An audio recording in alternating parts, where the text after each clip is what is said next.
Well, we've long had concerns about the Iranian nuclear program and been very clear that Iran cannot have a nuclear weapon.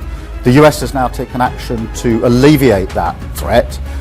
It is important that we now de-escalate the situation, stabilise the region, and get the parties back around the table to negotiate. And I've been speaking with international leaders this morning to that end. So I want to reassure the British public that we're doing everything we can to stabilise the situation, to de-escalate the situation, and to get to a negotiated outcome.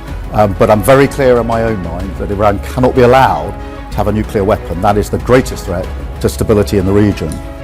Well, my focus is on de-escalating the situation. I accept your challenge that there is a risk of escalation.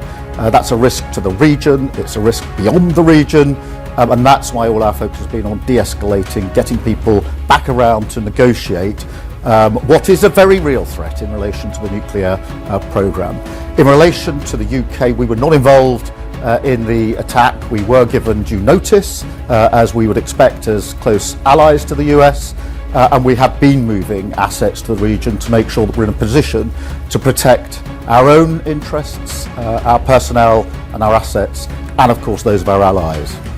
Well, it's clearly a fast-moving situation, and there's been a huge amount of discussions in the days since the G7 ended, and the US has now taken the action to alleviate the threat that Iran's nuclear program poses.